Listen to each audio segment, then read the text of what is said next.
Hello students, how are you? I am PK Srivastava, PGT Physics from KV number 1 Riva. In my previous video, you have studied about diffraction, its condition, cause and types of diffraction. In this video, we will study single slit diffraction in detail. As I told you in my previous video, it is Fraunhofer type diffraction, and in Fraunhofer diffraction both the source of light and screen are at infinite distance from the slit or obstacle. So let's start this topic, single slit diffraction. First we see experimental setup for single slit diffraction. In this diffraction setup, here S is monochromatic source of light. This monochromatic source of light is placed at the focus of this convex lens L1. When light is incident on this convex lens L1, then the emergent wavefront will be plane wavefront. Here WW dash is emergent plane wavefront. When this plane wavefront passes through here narrow slit, this is narrow slit AB of width small d. This slit width is of the order of wavelength of light. So the condition of diffraction is fulfilled, and we can observe the diffraction pattern on the screen XY. This is screen XY. This screen is placed at the focus of convex lens L2. This is convex lens L2, and the screen XY, this screen XY is placed at focal plane of this convex lens L2. The distance of the screen from the slit is D. This is capital D. This is the distance of screen. Now when this experimental setup is ready, we can observe the diffraction pattern on this screen XY. The diffraction pattern looks like this type, of this type. Here we see at the center of screen there is central maxima. Here intensity is maximum, so this is called central maxima, and on either side of this central maxima there are alternate secondary minima or dark band and secondary maxima, that is bright band. Same on other side of screen, this is dark band, that is secondary minima, this is bright band, that is secondary maxima, this is dark band, that is secondary minima, and this is secondary maxima, that is bright band. In this diffraction pattern, you notice that the width of central maxima is wide as compared to width of secondary maxima. The central maxima is wider than the secondary maximas, and if we draw the intensity pattern, intensity of diffraction pattern as a function of path difference, then this intensity pattern is shown in here. At the center of screen the intensity is maximum, and then on either side of this center of screen the intensity varies like this.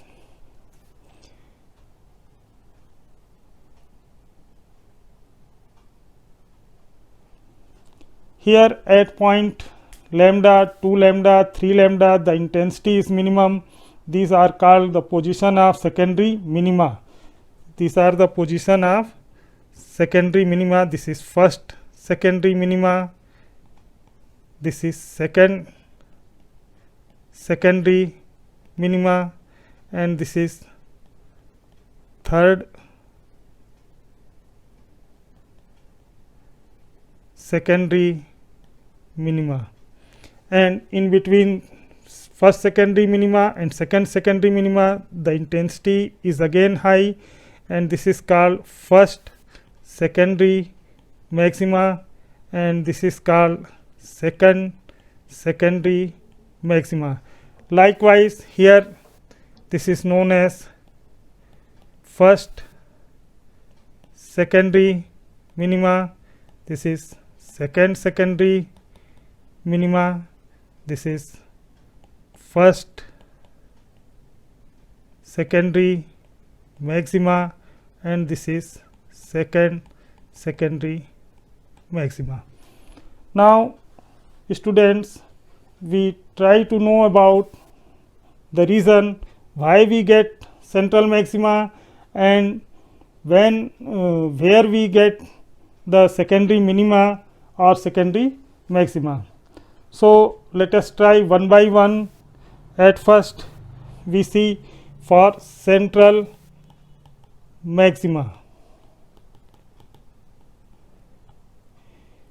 You are familiar with the Huygens principle, and according to Huygens principle each point on a on primary wave front acts as secondary source of light. Okay, so here each point on the unblocked portion, this is unblocked portion from A to B, each point on this unblocked portion of wavefront acts as source of secondary wavelets, and the secondary wavelets starting from point A and point B, when reaches at point O they have to travel same distance. So on reaching the point O, they reach in same phase, and as they reach in same phase we get maximum intensity, and at the center of screen the intensity will be maximum, that is we get central maxima at the center of screen. Now we try to find the position of secondary minima. What is position of secondary minima? Consider a point P on the screen. Here this is point P at a distance y from the center of screen. At this point the secondary wavelets traveling in a direction at an angle theta with this central line are brought to focus. Now the secondary wavelets from A and B, when reaches at this point P, then they will have some path difference, because if we draw a perpendicular from A on this line BK, then the path AP and then the path NP, AP and NP will be same. So this is the extra path. This is called path difference for the secondary wavelets starting from point A and point B. So this path difference can be calculated from this right angle triangle ABN. From this right angle triangle ABN, sin theta equal to perpendicular है BN upon hypotenuse AB. As AB equal to D, D is small d, this is width of slit. So we have sin theta equal to Bn upon D. Since theta is small, therefore we can write sin theta equal to theta, and so we have theta equal to Bn upon d. Now the point P will be the position of secondary minima of or secondary maxima.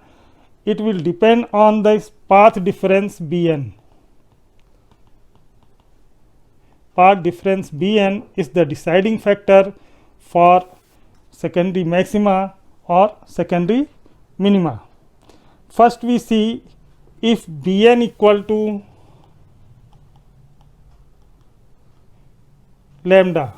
If this path difference is equal to lambda, then slit can be assumed to be divided into two equal parts.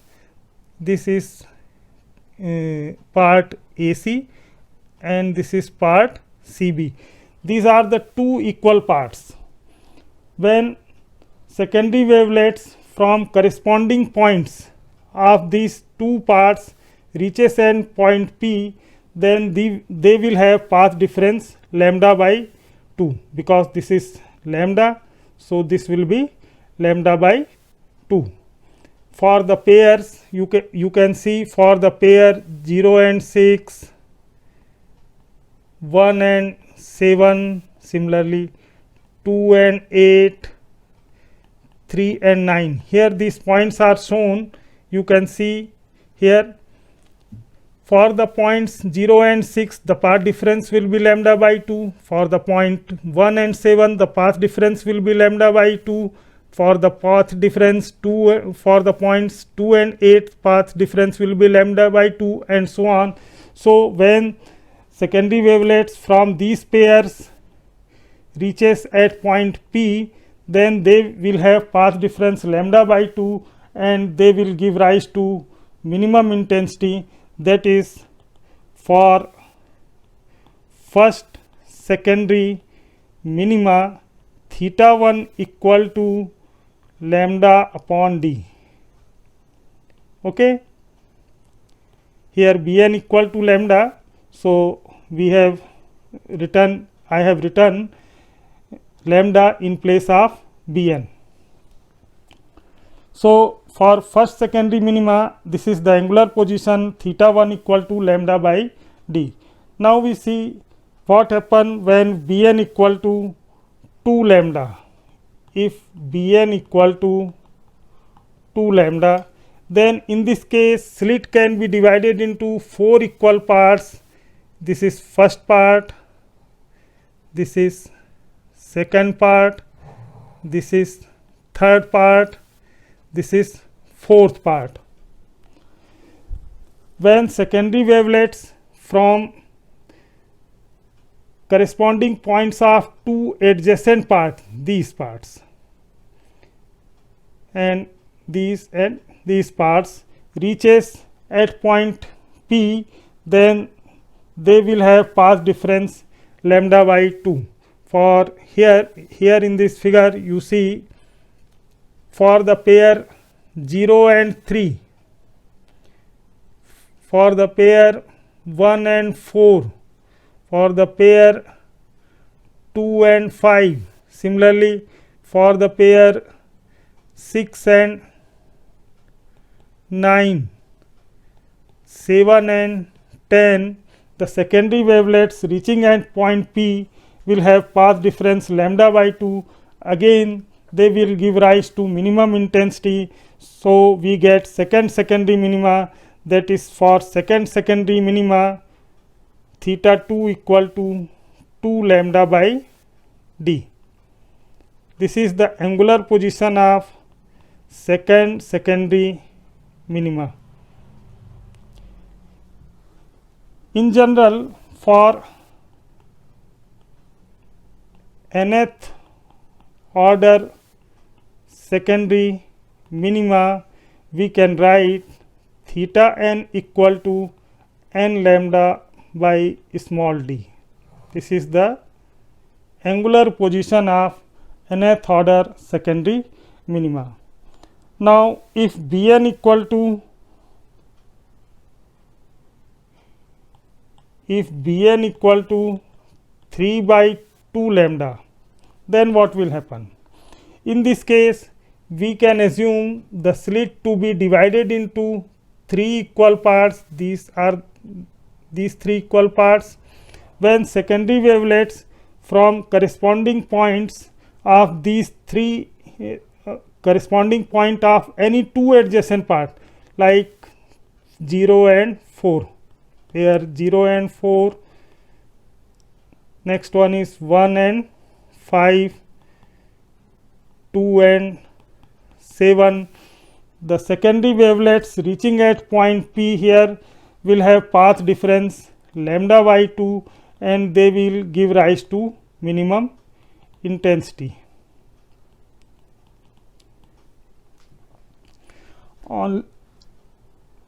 In this way, any two adjacent part of slit, either this part or this part, either this part or this part, will give rise to minimum intensity. Only the secondary wavelets from 1/3 part of slit reaches at point P, and then we get some intensity at point P, and this is called first secondary maxima. That is, for first secondary maxima we can write theta 1 dash equal to 3 by 2 lambda upon d, or 3 lambda by 2d. Okay. This is the angular position of first secondary maxima. Similarly, if Bn equal to 5 by 2 lambda, then slit can be divided into 5 equal parts, 5 equal parts, and in this case any the secondary wavelets from two adjacent part will again have path difference lambda by 2, and only we have 1/5 part of the slit, due to which we get some intensity at point P, and therefore we get second secondary maxima. That is, for second secondary maxima we have theta dash equal to 5 by 2 lambda by d. In general, we can write for nth order secondary maxima theta n dash equal to 2n plus 1 by 2 lambda by d. If we place n equal to 1, then we get the position of first secondary maxima. N equal to 1, then 2 plus 1, 3 lambda, 3 by 2 lambda by d. This is the position of first secondary maxima. And when we put n equal to 2, then we have theta 2 dash equal to 5 by 2 lambda by d, and so on.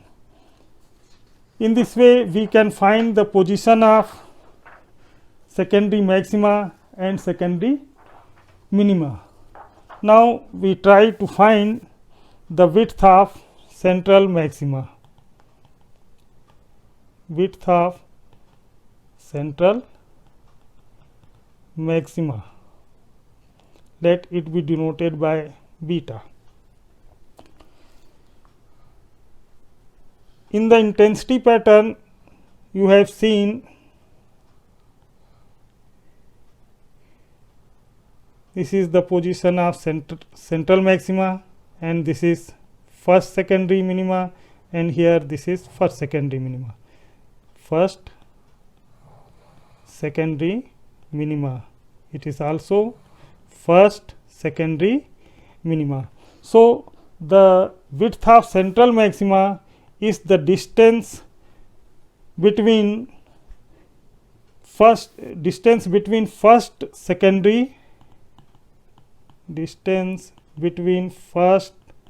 secondary minima on either side of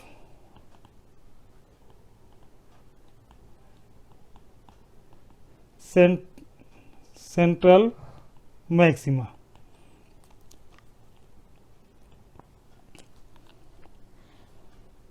We have to find this beta.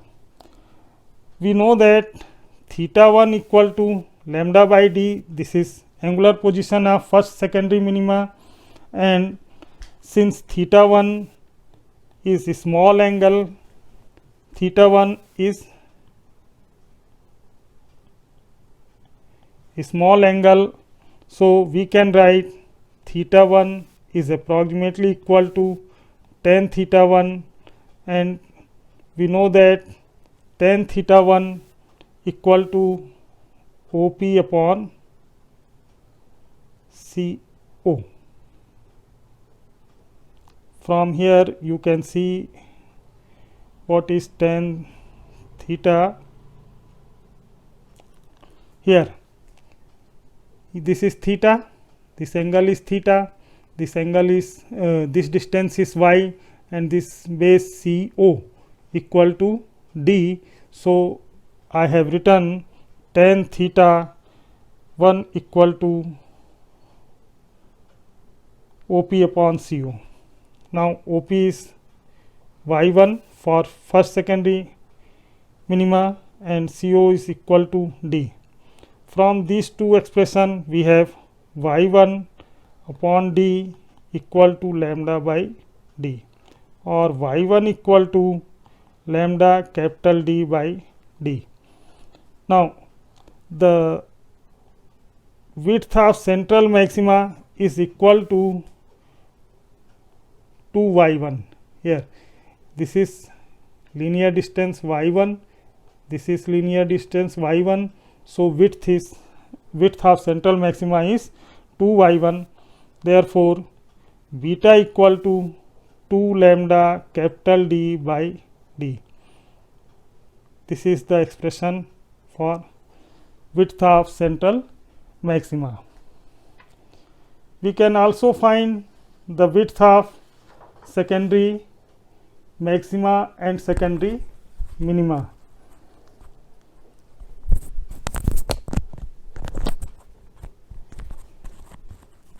Just wait a second.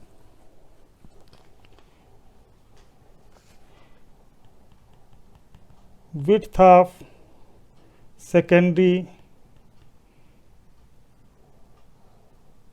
maxima. This is the distance between consecutive secondary minima, and so we write here as yn minus 1. Yn is the position of nth order secondary minima, and yn minus 1 is position of n minus 1th order secondary minima. So here yn equal to n lambda capital D by d minus this is n minus 1 lambda capital D by d, and we have lambda capital D by d n minus n plus 1 equal to lambda capital D by d. That is, the width of secondary maxima is half of the width of central maxima. Similarly, we can find width of secondary minima. This is equals to distance between consecutive secondary maxima. Here we can write yn dash, yn minus 1 dash. Here this is 2n plus 1 by 2 lambda capital D by d, and this is 2n minus 1 plus 1 by 2 lambda capital D by d, and on solving again it comes out lambda capital D by d. So this is width of secondary minima.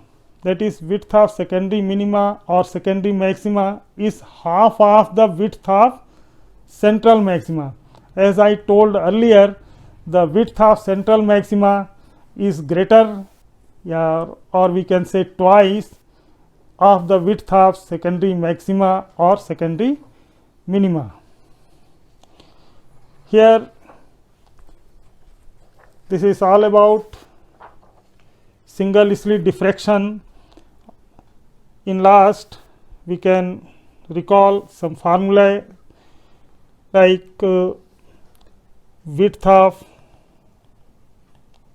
central maxima, this is 2 lambda capital D by D,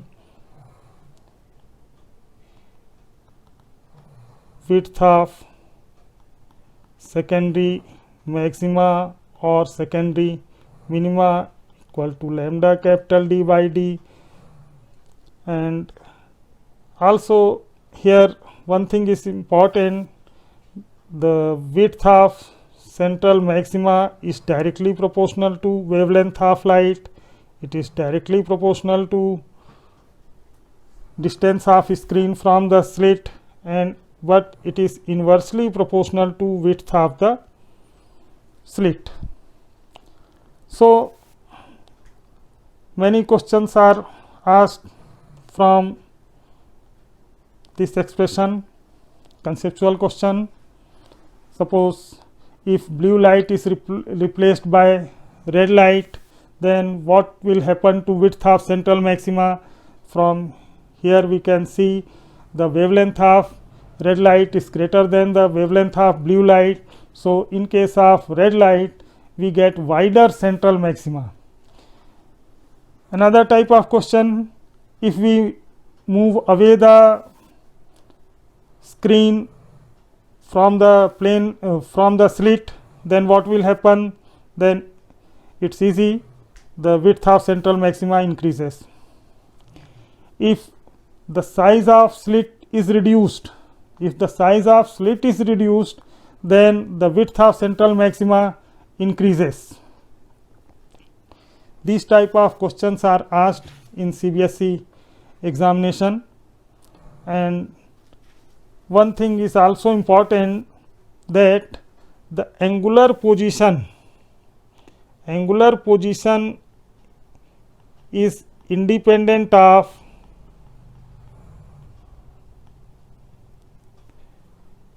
distance of screen from slit.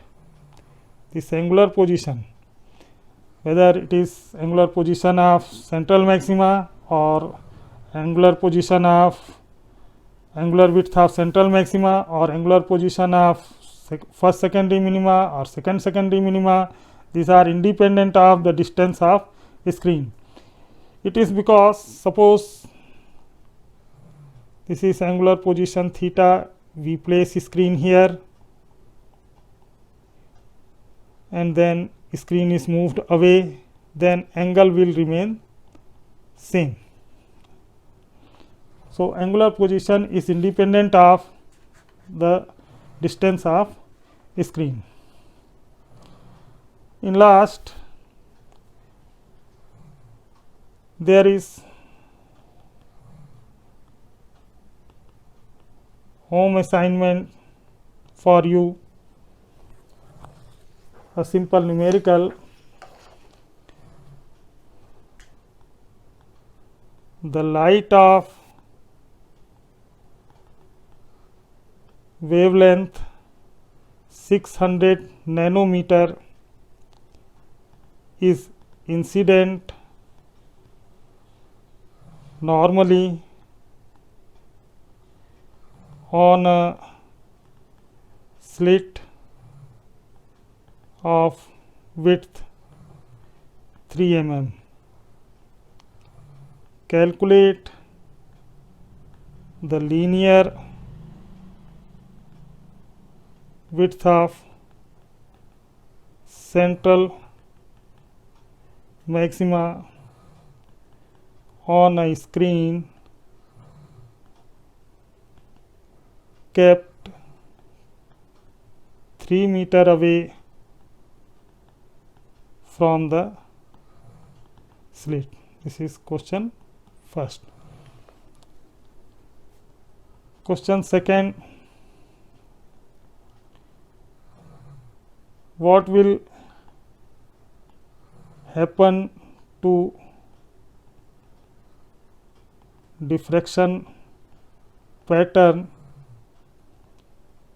due to single slit if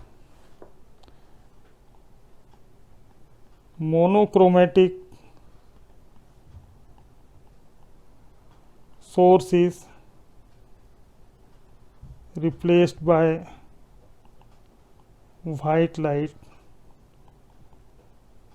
source.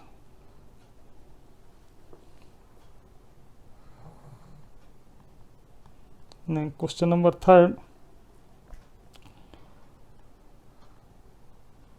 why no